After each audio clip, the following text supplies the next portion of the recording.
Hello dear students, मैं मंतोष मिश्रा भारत, आपके English का teacher, friend, philosopher and guide. आज बहुत दिनों के बाद मैं आपके सामने आया हूँ। बहुत दिनों से हमारे YouTube चैनल पर वीडियोस पड़े थे, पुराने पूरे वीडियोस पड़े थे। कुछ टॉपिक ऐसे थे जो इनकम्प्लीट थे, कंप्लीट नहीं हो पाए थे। तो कई बच्चों का ये कमेंट था, कई बच्चों का ये सजेशन था मेरे लिए कि जिस टॉपिक को मैंने पढ़ाना शुरू किया हो उसको कंप्लीट कर दिया जाए। तो मैं आपके लिए खुशखबरी लेकर आया हूँ कि जिस चैप्टर को मैंने पढ़ाना शुरू किया, सिर्फ मैं उसे ही कंप्लीट नहीं करूँगा, बल्कि उसके अलावा जो ग्रामर के बहुत इंपॉर्टेंट चैप्टर हैं मैं उन्हें भी आपको पढ़ाऊंगा। जैसे अभी नाउन चैप्टर हमने स्टार्ट किया था, बेसिक सीखने वालों के लिए नाउन जो होता है वो बहुत क्रूशियल होता है। जिसको नाउन का नहीं पता है उसको आगे जाकर कई चैप्टर्स में दिक्कत होती है, इसलिए हमने नाउन से स्टार्ट किया था। और कुछ लोग ये समझते हैं कि नाउन बहुत हल्का टॉपिक है, ऐसा नहीं है। अगर मेरे पढ़ाए हुए नाउन को आप देखेंगे तो आपको पता चलेगा नाउन उतना भी हल्का नहीं है जितना हम सोचते हैं, जितना हम समझते हैं। तो नाउन के बाद फिर टेंस होगा, टेंस के बाद प्रीपोजिशंस, ऐसे चैप्टर जो बहुत इंपॉर्टेंट है उसको लेकर मैं आऊँगा, ताकि आप अच्छे से इंग्लिश ग्रामर के चीज़ को समझ सके और कॉम्पिटिशन में बेहतर मार्क्स ले सके। तो ये जो सीरीज जो इनकम्प्लीट रह गया था उसे मैं कंप्लीट कर रहा हूँ, और नए बच्चे जो होंगे उनको समझ में आए कि टॉपिक कहाँ से शुरू करना है, कौन सा टॉपिक हो चुका है और नेक्स्ट टॉपिक कौन सा होगा। इस चीज़ को ध्यान में रखते हुए मैं सारे टॉपिक्स जो है उसको क्लास वाइज डाल दूंगा। क्लास वाइज डालने का मतलब जो फर्स्ट क्लास है उसके ऊपर लिखा रहेगा डे फर्स्ट या क्लास 1, जो सेकंड क्लास है उसके सामने लिखा रहेगा क्लास 2 या डे 2।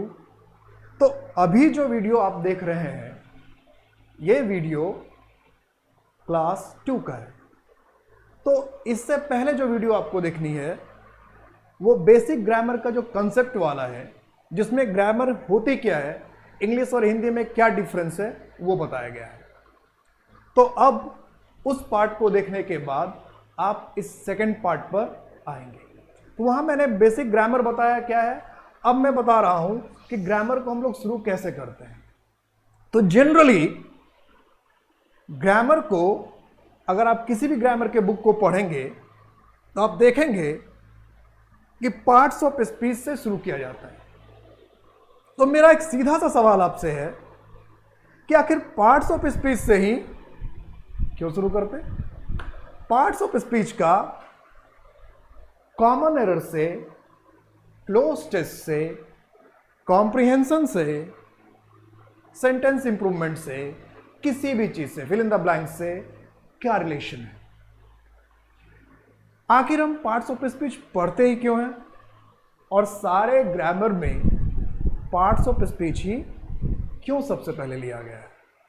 तो इस वजह से हम पार्ट्स ऑफ स्पीच से शुरू करेंगे। याद रखिएगा, ये जो क्लास हम लोग स्टार्ट कर रहे हैं ये उन लोगों के लिए कर रहे हैं जो बिल्कुल जीरो से हीरो बनना चाहते हैं, जिनको ये लगता है कि ग्रामर में उनको कुछ भी नहीं आता है। तो वो जो कुछ भी नहीं आता उनको वो भी सीखना है और साथ साथ उनको बहुत कुछ सीखना है। तो जीरो से जिनको बहुत कुछ सीखना है उनके लिए बिल्कुल बेसिक जहां से ग्रामर स्टार्ट होता है मैं वहां से जानना चाहता हूं और वहां से पढ़ना चाहता हूं। तो सबसे पहले पार्ट्स ऑफ स्पीच, और पार्ट्स ऑफ स्पीच मैंने पूछा क्या कि पार्ट्स ऑफ स्पीच पढ़ते क्यों है, इसका कॉमन एरर से क्या रिलेशन है। दूसरा सवाल ये उठता है कि पार्ट्स ऑफ स्पीच 8 है। तो कोई अगर किसी ने आपसे सवाल पूछ दिया कि भाई पार्ट्स ऑफ स्पीच 8 ही क्यों है, 9 भी तो हो सकते थे, 7 भी तो हो सकते थे, तो 7 नहीं है, 9 नहीं है, 8 ही है, ये फिक्स ही था क्या, इतना ही होना था क्या? तो पार्ट्स ऑफ स्पीच 8 ही क्यों हुए, ये दूसरा सवाल है। तो हम अगर आपके पास सवाल का जवाब है इट्स वेरी गुड, फैंटास्टिक। और अगर जवाब नहीं है तो जवाब ढूंढिए कि पार्ट्स ऑफ स्पीच हम क्यों पढ़ते हैं और पार्ट्स ऑफ स्पीच 8 ही क्यों है। पार्ट्स ऑफ स्पीच का कॉमन एरर से क्या रिलेशन है, इस वीडियो को अगर आप देख लेंगे तो आपको समझ में आ जाएगा कि आखिर आपकी गलती होती कहाँ है, कई बार आपसे क्वेश्चन क्यों नहीं बनता है, तो ये बेसिक लोगों को समझने के लिए, जिनको बेसिक कंसेप्ट चाहिए, जिनको ग्रामर बनाने में बहुत प्रॉब्लम होती है, ग्रामर की समझ नहीं डेवलप हो पाई है, उनके लिए ये क्लास बेहद जरूरी है। उनके कंसेप्ट को क्लियर करने के लिए ये क्लास बेहद इंपॉर्टेंट है। तो हम लोग स्टार्ट करते हैं पार्ट्स ऑफ स्पीच से। पार्ट्स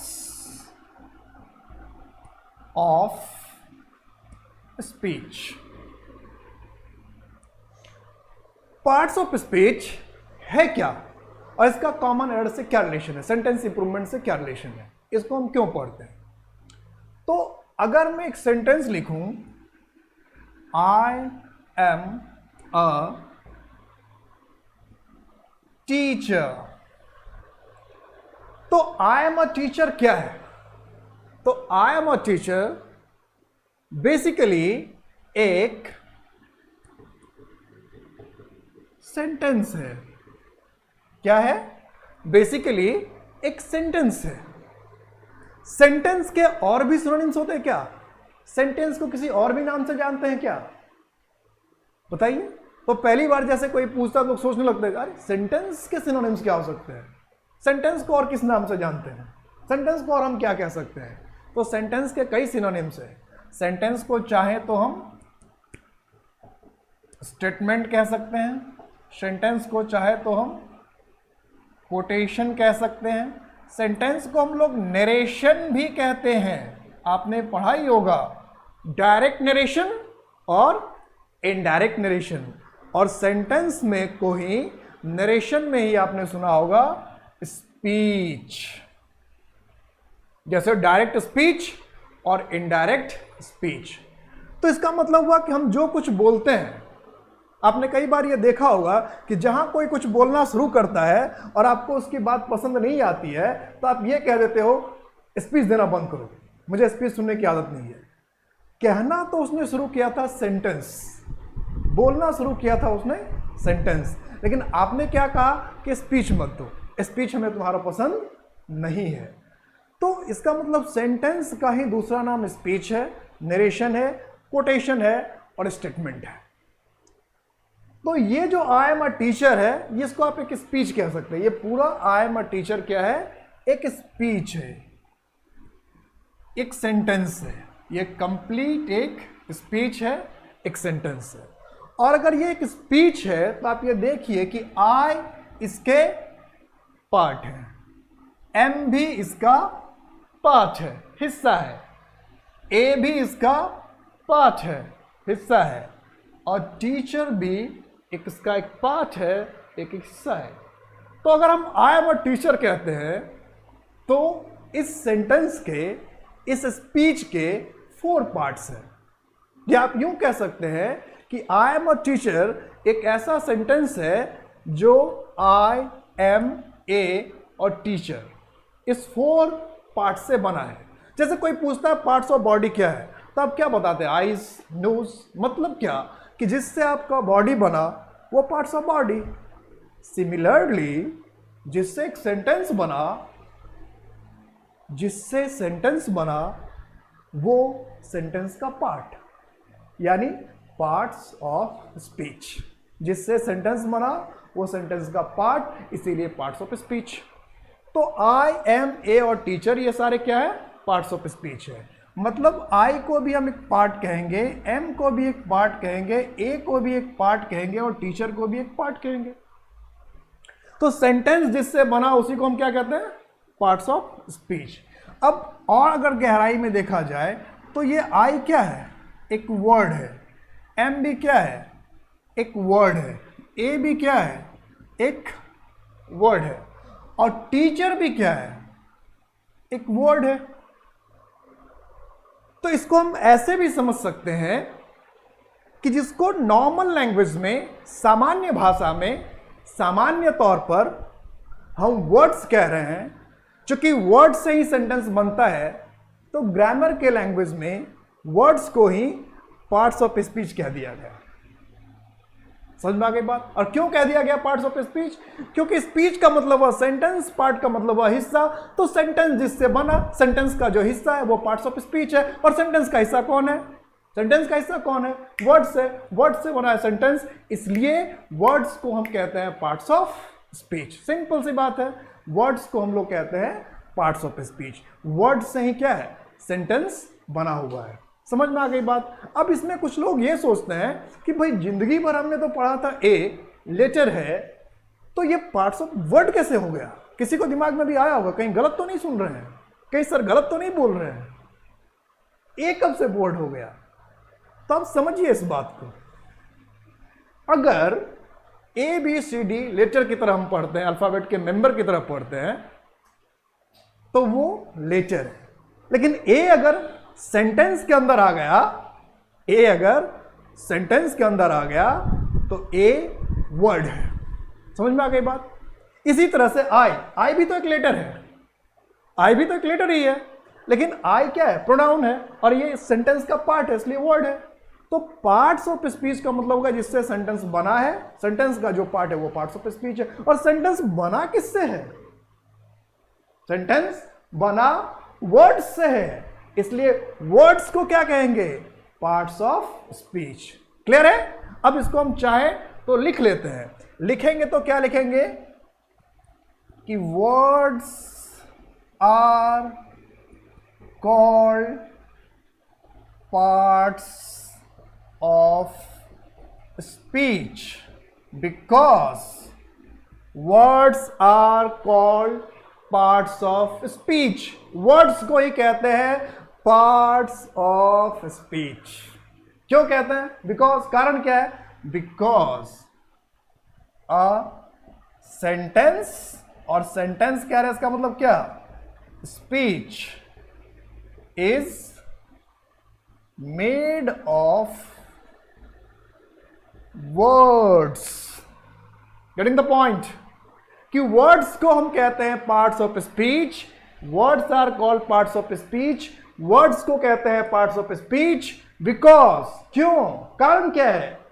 ए सेंटेंस, कि कोई जो सेंटेंस है, स्पीच, सेंटेंस को हम स्पीच कहते हैं, तो कोई सेंटेंस है, कोई स्पीच है, is made of words.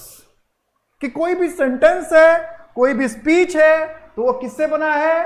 Word से बना है, इसलिए वर्ड्स का ही नाम क्या हो गया? Parts of speech. क्लियर है? समझ में आ गई बात सबको? अब अगली बात मैंने आपसे ये पूछी थी कि आखिर ग्रामर में, चाहे हम एनडीए की तैयारी करें, चाहे सीडीएस की तैयारी करें, चाहे एक्सवाई ग्रुप की तैयारी करें, चाहे सिविल सर्विस की तैयारी करें, किसी भी चीज की तैयारी करें, whichever exam you are going to prepare for, you will have to study parts of speech. You will have to begin your preparation with parts of speech. What is the reason? आखिर क्यों हम किसी भी exam की तैयारी शुरू करते हैं हमें पार्ट्स ऑफ स्पीच पढ़ना पड़ता है? आखिर क्यों भाई? तो इस बात को समझना है, क्योंकि जब एग्जाम में हम बैठते हैं तो कॉमन एरर आता है, सेंटेंस इंप्रूवमेंट आता है, लिखने के लिए कुछ आता है, फिल इन द ब्लैंक्स आता है, तो सारे तो सेंटेंस ही होते हैं, सारे तो सेंटेंस ही होते हैं। और सेंटेंस किससे बना होता है? वर्ड से बना होता है। अगर कोई गलती हुई, अगर कोई गलती हुई तो सेंटेंस के किसी ना किसी पार्ट में ही तो होगी, या सेंटेंस में अगर गलती की वजह होगी तो सेंटेंस के किसी पार्ट में गलती की कोई ना कोई वजह होगी। अगर सेंटेंस में कोई एरर है तो सेंटेंस के किसी पार्ट में ही तो एरर होगी। अगर हमें कोई प्रॉब्लम है तो हमारे शरीर के किसी हिस्से में ही तो होगी।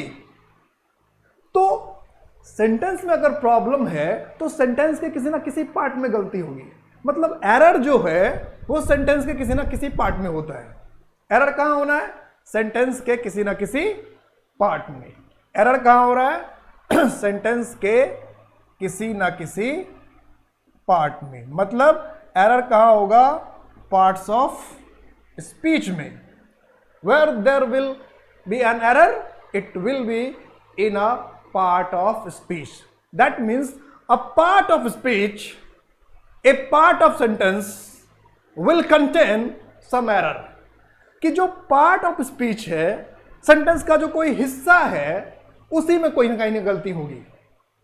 तो गलती पार्ट्स ऑफ स्पीच में ही होगी, गलती सेंटेंस के किसी ना किसी हिस्से में ही होगी, तो पढ़ना तो पार्ट्स ऑफ स्पीच ही पड़ेगा ना। क्लियर हो गई बात? कि आखिर पार्ट्स ऑफ स्पीच हमें क्यों पढ़ना पड़ता है।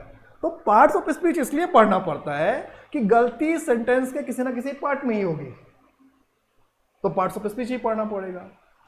अब सबसे इंपॉर्टेंट बात यह है कि अगर गलती है तो गलती की कोई ना कोई वजह होगी। जैसे हम बीमार पड़ते हैं तो हम डॉक्टर के पास जाते हैं, तो वो हमारा टेस्ट करता है, फिर हमें दवाई देता है क्योंकि वो एक्सपर्ट है।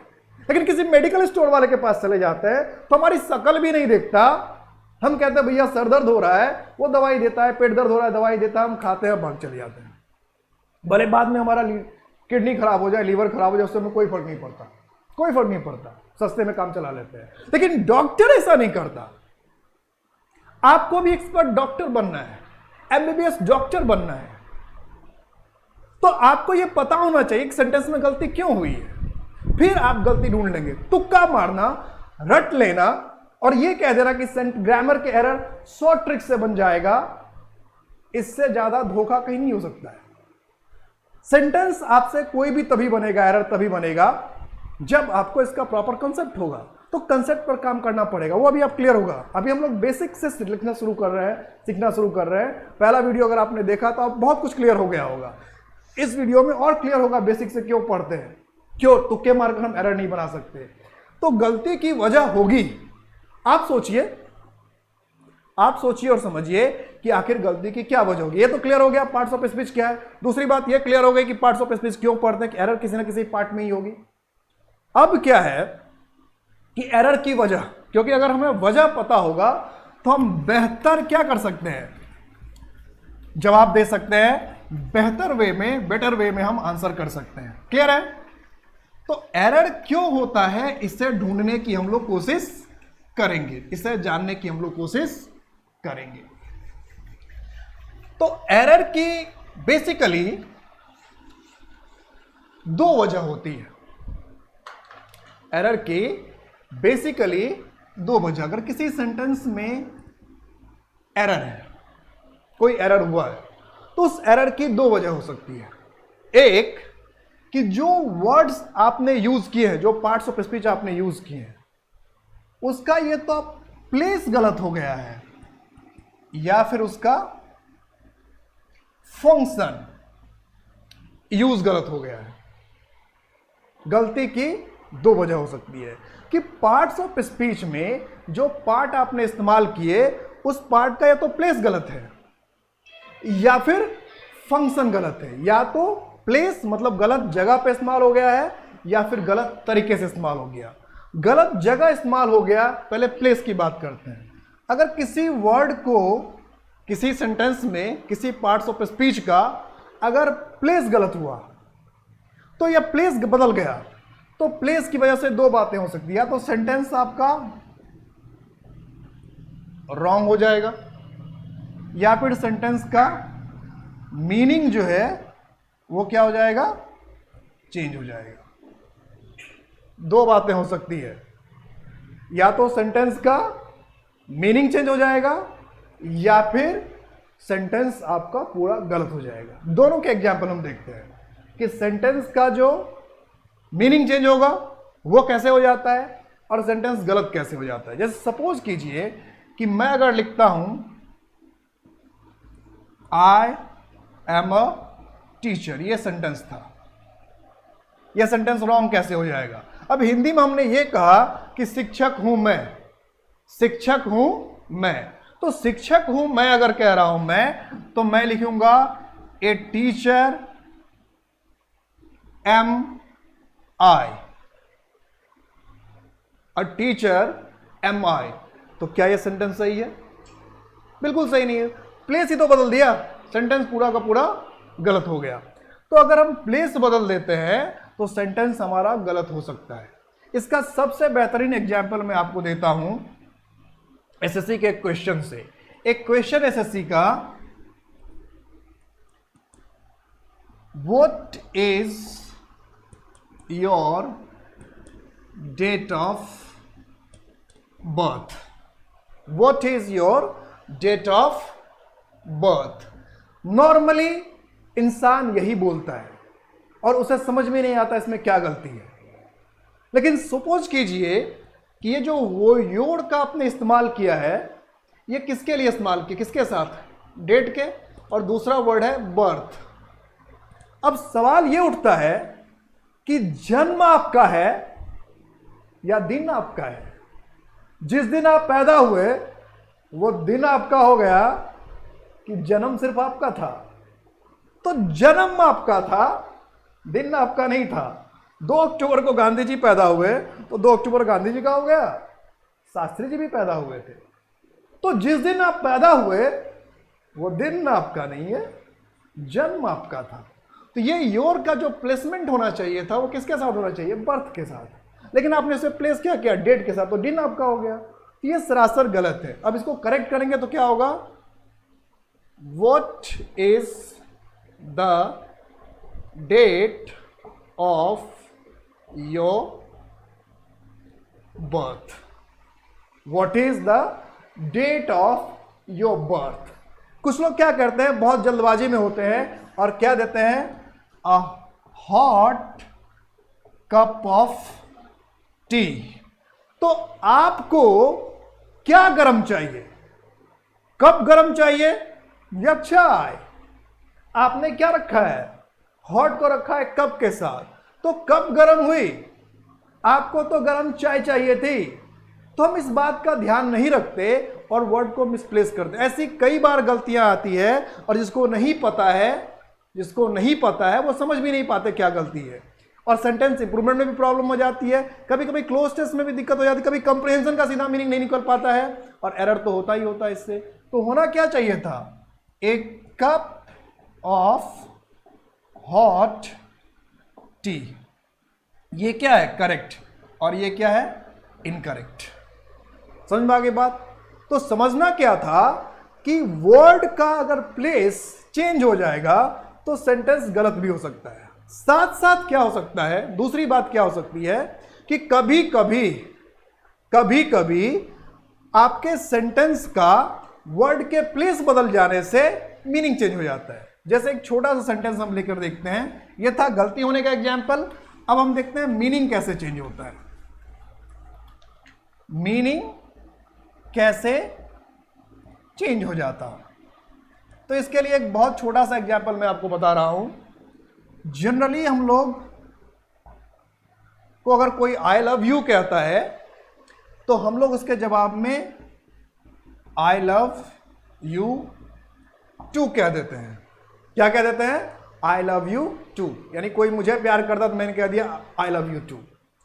हालांकि इस पर अभी रिसेंटली कोई लोग बताते हैं कि आई लव यू टू कहने के अलावा में कई तरह के ऑप्शंस होते हैं, वो कुछ गलत होता है। ये आई लव यू टू कहना गलत नहीं है, लेकिन जो सोचकर आप कहते हैं उसके हिसाब से गलत है।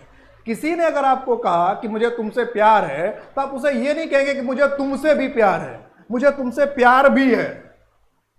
अगर किसी ने यह कहा है कि मुझे तुमसे प्यार है तो हम कहेंगे मुझे भी है। तो अगर हम कहेंगे कि मुझे भी तुमसे प्यार है तो उसकी इंग्लिश अलग होनी चाहिए। मुझे तुमसे प्यार भी है, इसकी इंग्लिश अलग होनी चाहिए, और मुझे तुमसे भी प्यार है, इसकी इंग्लिश बिल्कुल अलग होनी चाहिए। लेकिन हम लोग generally I love you too कह देते हैं। तो अगर हम कहना चाह रहे हैं कि आई लव यू टू, तो ये टू किसके साथ, यू के साथ। तो यू के साथ हो गया तो इसका मीनिंग हो गया कि मुझे तुमसे भी प्यार है। तो अगर किसी को आप यही कहना चाहते हैं कि भाई मेरी माँ भी है, मेरी बहन भी है, मेरे भाई भी है, सिर्फ तुम्ही से क्यों प्यार करूं, सबसे करता हूं, साथ में तुम भी हो, तब तो ये सेंटेंस ठीक है। लेकिन फिर बात बनेगी नहीं, तो फिर कोई कहता जा उन्हें ही प्यार कर ले, हम तो चले हैं, तो फिर तो आपका खत्म हो जाएगा। इसलिए हम क्या कहना चाहते हैं कि मुझे भी तुमसे प्यार है। तो मुझे भी तुमसे प्यार है, इसको कहने के लिए हम क्या कहेंगे, आई टू लव यू, कि मुझे भी तुमसे प्यार है। तो आई टू, चीन भी एक एशियाई देश है तो इसे क्या कहेंगे, China two is an Asian country. और अगर हम ये कह देंगे कि चीन एक एशियाई देश भी है तो क्या होगा, China is an Asian country too. तो प्लेस अगर वर्ड का बदल दिया जाए तो मीनिंग पे असर हो सकता है। एक तो आपने देखा कि सेंटेंस ही गलत हो जाता है, दूसरा मीनिंग पर असर हो जाता है। तो ये जो एग्जाम्पल है ये आपको कॉम्प्रिहेंशन में काम आएगा, क्लोज टेस्ट में काम आएगा, और कभी कभी सेंटेंस इंप्रूवमेंट में काम आएगा। इसी का दूसरा एग्जाम्पल देख लीजिए। अगर कोई कहता है आई एम टू ओल्ड। तो कोई अगर कह रहा है कि आई एम टू ओल्ड, तो इसका मतलब वो कहना चाह रहा है कि मैं कुछ ज्यादा ही बुढ़ा हूं, मेरी उम्र बहुत ज्यादा हो गई है। लेकिन अगर कोई कहता है आई एम ओल्ड टू, तो इसका मतलब वो कहना चाहता है कि मैं बुढ़ा भी हूं। मतलब क्या हो सकता है कि मैं बीमार भी हूं, मैं लाचार भी हूं, I am helpless, I am sick, I am old. तो बीमार भी हूं, लाचार भी हूं, अकेला भी हूं और बुढ़ा भी हूं। तो अगर हम ये कहना चाह रहे हैं कि आई एम ओल्ड टू, तो इसका मतलब मैं बुढ़ा भी हूं, इसका मतलब और कुछ भी हूं, लाचार भी हो सकता हूं, बीमार भी हो सकता हूं, I am sick, I am helpless, I am alone, साथ साथ मैं बुढ़ा भी हूं। तो आई एम ओल्ड टू। तो आई एम ओल्ड टू कह रहे हैं, इसका मतलब मैं बुढ़ा भी हूं, साथ साथ और कुछ भी हूं। और आई एम टू ओल्ड, तो मैं कुछ ज्यादा ही बुढ़ा हूं, कुछ ज्यादा ही मेरी उम्र हो गई है, जरूरत से ज्यादा बुढ़ा हो गया।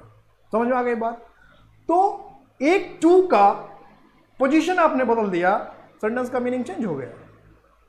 तो वर्ड का प्लेस बदल जाने से या तो कभी सेंटेंस गलत हो जाता या फिर उसका मीनिंग चेंज हो जाता, है ना? तो आपको पार्ट्स ऑफ स्पीच के जो वर्ड्स है उसको सोच समझकर ठीक से रखना होगा। अब मैं आप बताऊंगा आपको कि फंक्शन बहुत ज्यादा इंपॉर्टेंट होता है। तो फंक्शन से क्या होता है, फंक्शन की वजह से कैसे चेंज होता है मीनिंग, या फंक्शन से क्या लेना देना है, और noun pronoun adjective verb adverb का ओरिजिन कैसे हुआ, आखिर किसी को हमने नाउन क्यों कहा, किसी को प्रोनाउन क्यों कहा, किसी को एडजेक्टिव क्यों कहा। तो इस चीज को समझने के लिए आखिर ओरिजिन कैसे हुआ होगा, क्या किसी को ख्याल आया होगा क्या कि इस वर्ड को नाउन कह देते हैं, इस वर्ड को प्रोनाउन कहते हैं, ऐसा कुछ हुआ था क्या, या सोच समझकर वेल प्लान्ड में नाउन प्रोनाउन बनाए गए। तो अब हम लोग फंक्शन देखेंगे और देखेंगे कि जो पार्ट्स ऑफ स्पीच से noun pronoun adjective verb adverb बना वो कैसे बना। ठीक है?